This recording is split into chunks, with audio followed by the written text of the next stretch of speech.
voilà mi ngi noonu vidéo bañ ca toftal sax muy bi nga xam ne démb defoon nañ ci Assane benn réaction xam naa ci biir waxtaan wi dinañu dab moo dinañu indil monsieur Bocoum mi Ousmane Sonko doon wax di wane ni kon chroniqueur Sen TV boobu def na ay njuum te pourtant démb xataraay na benn temps bu yaatu di wax ni Ousmane Sonko nag jël na ku nangu na. waaw Bamba de li mu wax moom dani rek man maa ngi doog a gis Ousmane Sonko jël ku nangu ko voilà ne démb daa jël ku te nangu na macha allah waaw te Ousmane Sonko ñëpp xam nañ ni nangu na si kanam waa ji Bocoum man Bocoum mi mu toogaloon Bamba ngoyal foofu waaw na ko Bamba ngoyal foofu waaw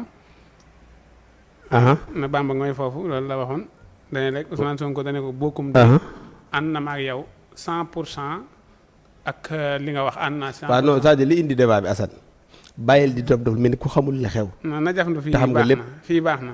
ah fii baax na. waaw fii nooy na. waaw mais est-ce que doo gindi ñi ngay seetaan ne ni Ousmane Sonko monsieur Bocoum mi mu doon wax mi ngi woon ci taabal bi. ah waaw mi ngi woon si taabal ji kay waaw léegi da nga bëgg a wax meneen kay li mu wax leer na dañuy Ousmane Sonko kat maa ngi koy doog a gis. li indi débat bi kay mooy Bocoum.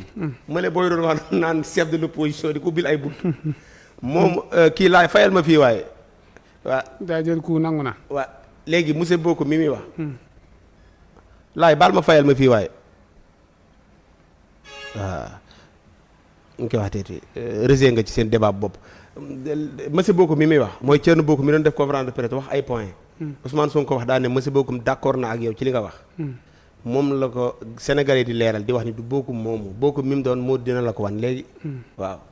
waaw waaye Bocoum la rek ginnaaw Bocoum la. te en tant que chroniqueur war ngaa jafandu ci lu la leer foofu kay la débat bi ne. non baax na.